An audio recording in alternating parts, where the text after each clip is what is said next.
Welcome, everybody, to this edition of the Kingdom and its Stories. We're delighted to have you with us at whatever time of day you're listening to us from around the world.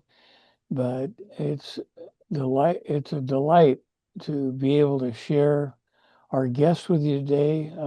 This is Dori Schubring. Is that the right way to say it? Schubring. Hmm. Okay, thank you, thank you. Let me just remind everybody what this broadcast is about.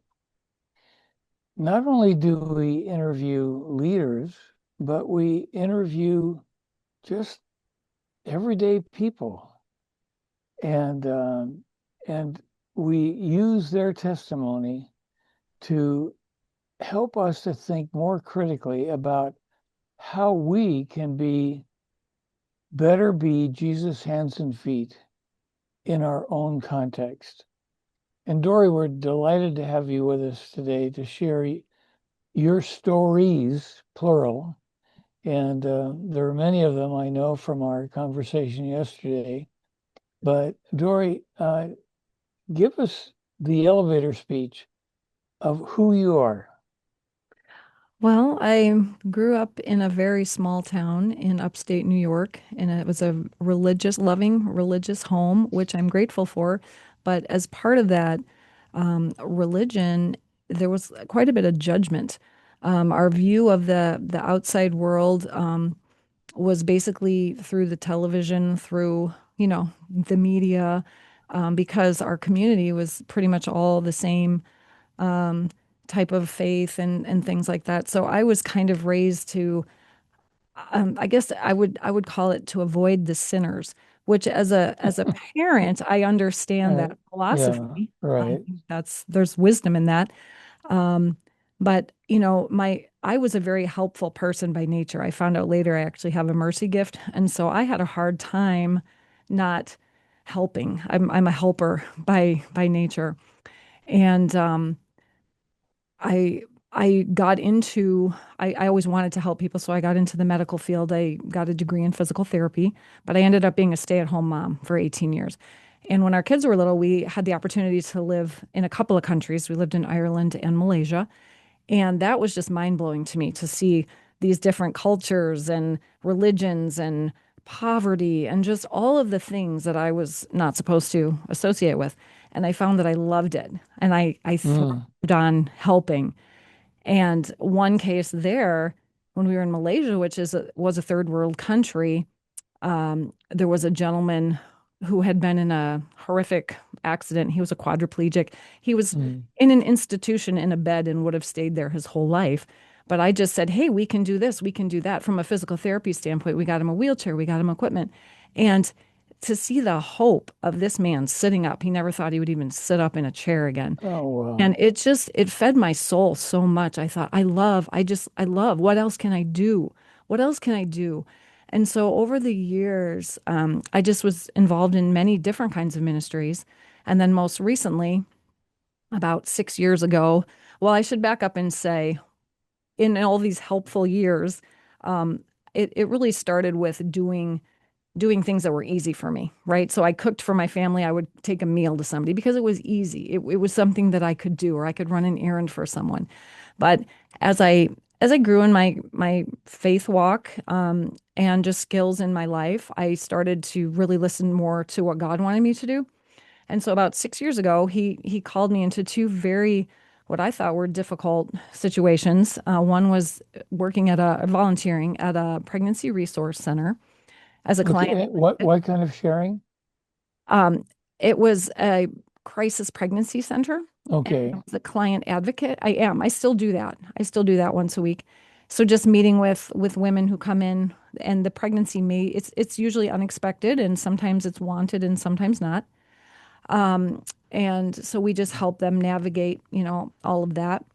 And the other one was leading our single moms ministry at our church. And I felt very unqualified to do that.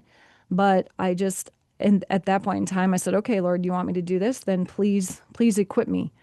And it turns out that both of these ministry opportunities, there were so many of the same types of women with similar backgrounds, a lot of trauma, a lot of dysfunction, just really horrific lives. I mean, I was really blessed to have a good life. You know, there were issues. My parents Hmm. weren't perfect, but to be now immersed in a culture of people that I was told to avoid, um, it was kind of like a 360 in my life. But I love it. I mean, I love seeing God show up in the lives of these women and just doing whatever I can do, which really started out just listening to them, just acknowledging them. I'm nothing, I don't have any special skill that I bring to the table. It was just being available and, really just helping them know that they're seen, that somebody cares about them, and they may have never felt that before. Right. Dori, one of the things that impresses me as you share your story is that you're not, I mean, your training was in physical therapy, which it sounds like you really didn't do, because you became Right.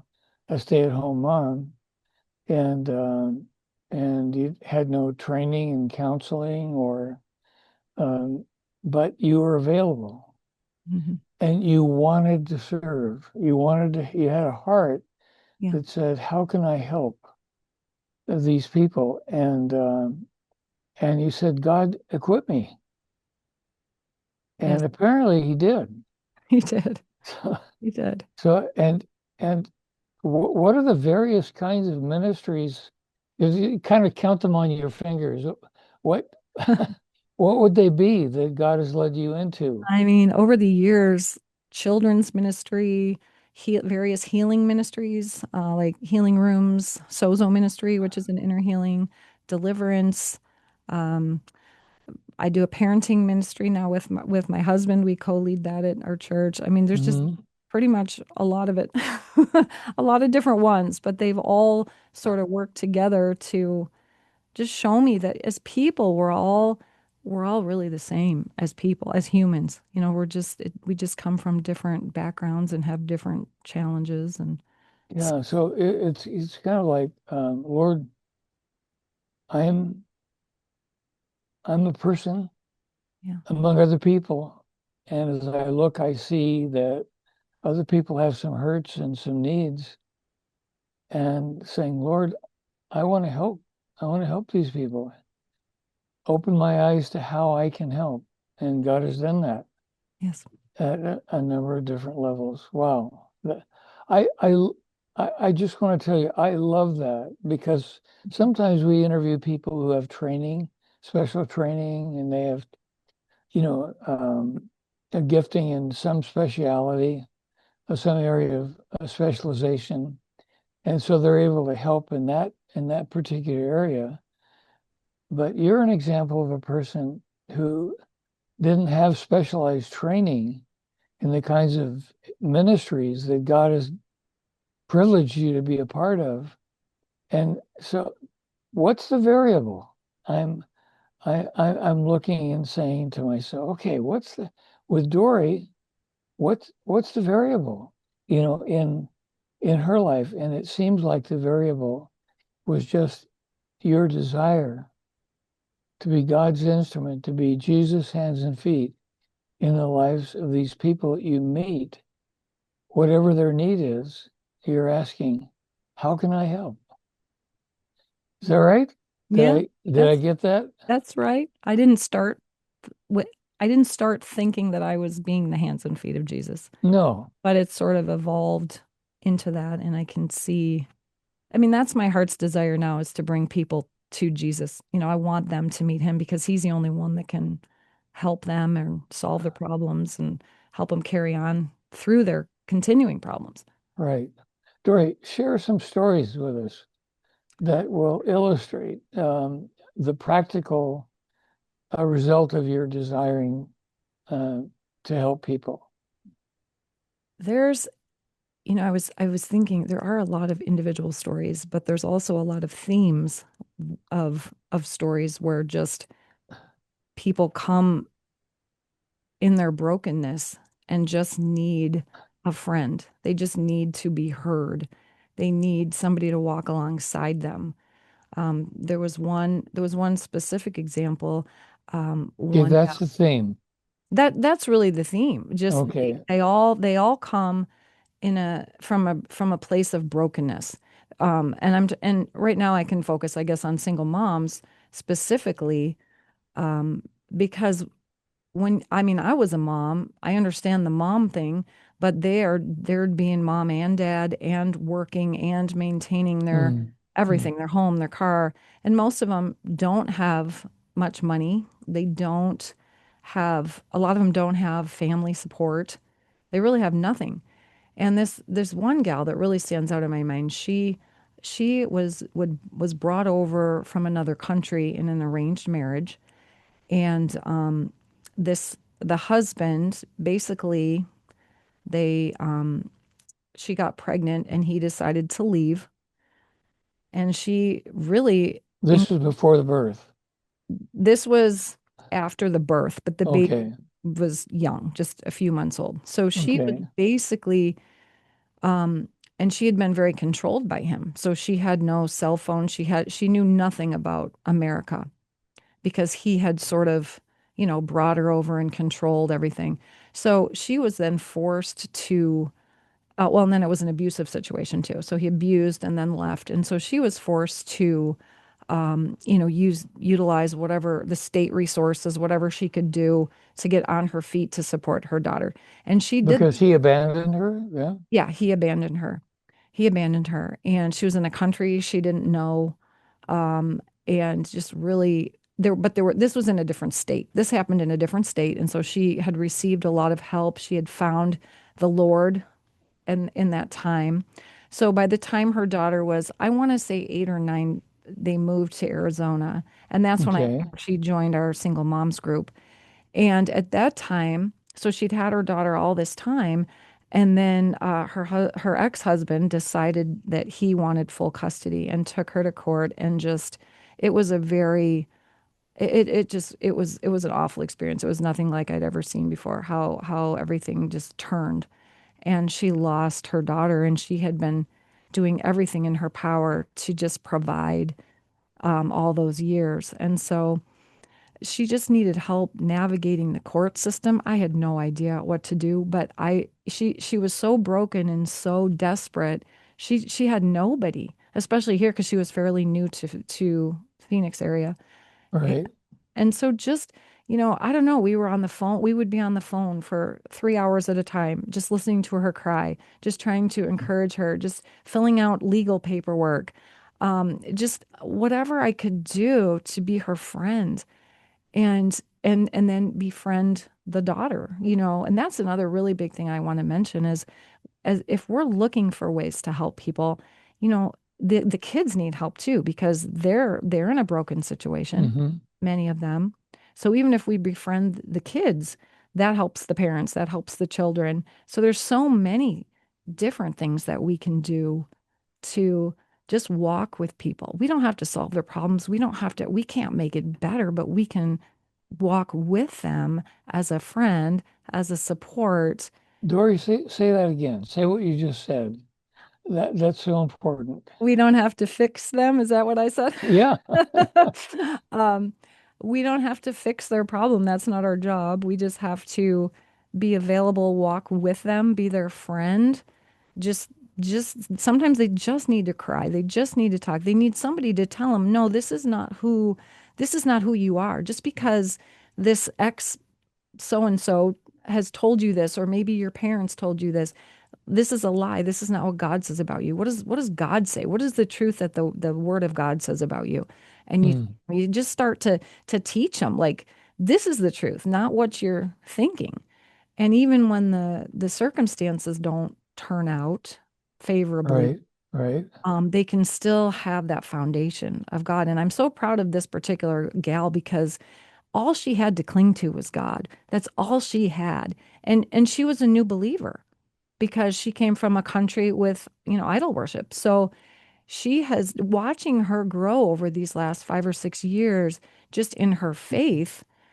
It has been incredible. And one example of her is she received a Stevens minister. That's a ministry, if people aren't aware of, where now these ministers are quite trained, but Okay. their their job is just to to sit with a client and let the client talk. And this is an hour a week for however many weeks the client needs it. It's just to listen, maybe steer them in a direction, but not, it's not a counseling. It's just you're there for them to listen to what they're going Okay. through. And she was so impacted by that ministry that she trained to become a Stevens minister herself. So, Hmm. and just, it's been a journey, nothing, I mean, even for myself, my faith walk is going on. Well, I'm in my 50s. It's still going. I mean, it's been, you know, it's a constant, right? We're never arrived where we're supposed to be until we're with Jesus. But it is a process. So I tell people, like, you can't expect something like necessarily overnight. It's kind of a longer drawn out process, and we just have Yeah. to be willing When you to. speak about the longer drawn out process, you mentioned that in your relationship with this young lady, um, I mean, you said 5 or 6 years. Mhm. And, I'm thinking that, a lot of people think, okay, well, maybe if I'm willing to help it, it's a one-time thing, Time. Mhm. but and that may be what God calls you to do. Yeah. But the openness to be able to say, Lord, I'm willing to walk with this person for however long it takes. Yeah. And in the case of this story, it was 5 or 6 years. It's been 5 or 6 Yeah. years. And still Uh, ongoing, but yes. yeah, yeah. Hmm. And it may go on. It sounds like this person is going to be a lifelong friend Oh yeah. Oh yeah, of yours. absolutely. Yeah. Absolutely. All Yes. right. Yeah. Yes. I want to just take a quick break here, saying that you're listening to The Kingdom and Its Stories. And in this edition, we're talking to a very special person who is like so many of you who are listening, who may not have specific training in various areas of helping people, but you have a heart that says, God, I want to be your hands and feet for people who are helping. Show me, open my eyes to see how I can help.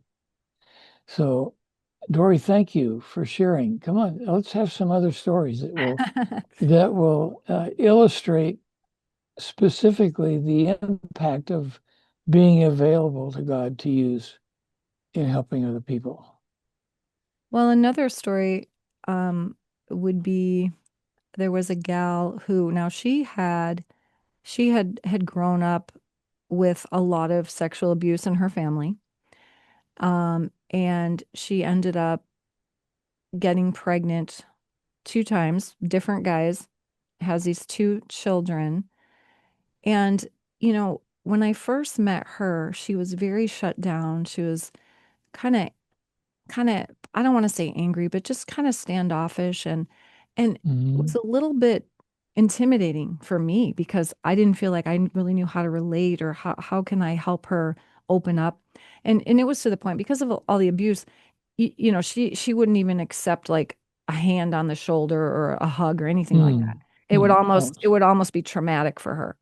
So if you can think about that, if you're a hugger, I'm not necessarily a hugger, but if you're a hugger and you try to hug someone and they Yeah, really that's aversive to some people who have been right. through Yeah. physical traumas. But It's but painful for me to think that a person would have past experience that would make them adverse yes, to to being touch. touched. Yes, Yeah, yes, yeah. yes. But she was willing she wanted to change. She wanted to change. And here's the thing, we have to want it, whether it's helping, we have to want to help, or we have to want to change. We have to want to better ourselves. And she did. And it was a battle. She went through counseling. She hated it, because it brought up all the emotions, and she would be miserable. And she would just call me sometimes and just, vent about how much she hated it. Hmm. But she saw the growth in herself, and all this time she's also getting ministries, healing ministries, and counseling, all the things. And just the transformation in her has been incredible because she was able to find an organization to help support her so she could go back to school, get a degree, And now she's a national spokesperson for that organization who helped her. So Wow. yeah, and she's loves the Lord. I mean, it's just amazing. It's amazing to see how God has turned so much of her life So, around. Dory, you talked about in this case, there were a number of ministries that were helping her. Yes. So, what was your role? Again, I was a friend, and then I did lead single moms ministry at that time, but she had been one of the original founders of that group. So again, it was a little intimidating for me to kind of come in and say, well, you know, this is how I do it, but this is how you did it. And, there was a little bit of awkwardness at first. Um, Hmm. but just I think the big thing was just sort of earning her trust and showing her that I'm not going to hurt you, and if I do, it's totally not on purpose, and I'm sorry. It's just learning. It's they have to learn to trust you. They have to learn that you're not going to hurt them, and we would just do things like make meals for them, bring food for them, just encourage them. Our groups were just sometimes letting them talk, sometimes we'd bring in speakers, or we'd do activities that were healing in nature, or just trying to help them process what they had gone through, what they're still going through, and how to bring Jesus into that. Wow. Not complicated. No, no. Yeah, and that's what impresses me about your story. Is it's not complicated. It doesn't take special skills. It takes a willing heart Yeah. uh, to say, "I want to be your friend. Mhm. I'll walk with you." So, Dory, we have time for maybe one more story. Uh, can you can you pull one up for us? Could I mention some things that people in the church have done? Yes, of course. So we have a gentleman in our church he's a veteran and receives benefits like food stamps, gas cards, that kind of thing. And he receives these so he can live, but he doesn't need all of it. So he reached out to our single moms group and he gives away his food stamps, his gas cards. So here's a person who is doing what he can to help them. And another story is one of our moms. She has 6 kids and works 2, 3 jobs. So basically, isn't home much with the kids. They all live in a very small townhouse, and you can imagine it. After several years, it got in a state of disrepair. Well, the mom one summer took her kids to the East Coast to visit family, and they were gone for maybe 3 weeks. A group of people from her church went into her condo, painted it, repaired it, took out the ratty furniture, brought in new furniture. And she Hmm. got home and she was blown away that somebody cared enough to fix her home that she doesn't have time or money to fix or even keep in good repair. So, there's things that people do, bit large or small, that just make such a difference. And I just want to encourage people to do anything, just do anything. Pray about God, what am I supposed to do? Highlight somebody for me to befriend or take a meal to, or, you know, just whatever they feel that they can do. They don't have to take on this grandiose mission. Just, it can just be a small thing, but it can make such a difference to somebody. Dory, you've already answered the question that I was going to ask as we go out. Is what's your encouragement to those who are listening who maybe have never done this but have a sense from God that God is calling all of His people Yeah, um, to be His hands and feet. yeah. And so why don't you close us out by reinforcing what you just said to those who are listening? Well, for me, I would say anytime I feel overwhelmed with my own life or too focused on myself, if I could just do something for somebody else, it always helped me. It always blessed me. And that's not why I did it. But I encourage people, especially if you haven't done something like this And we start, you might start to think, well, what if I don't do it right? Or how we do. We talk ourselves out of doing just one good, simple thing. So I just encourage you, pray about it. God will tell you what to do. And if you don't hear his voice telling you, just pick something that you're good at that you can share. Maybe you can fix somebody's car. Maybe you can clean somebody's house. Just any act of kindness can just bless somebody else and it'll bless you in the process. Dori Schubring, thank you for Thank you. joining us today. Thank you God for bless having you. me. God bless you too. Thank you. Okay.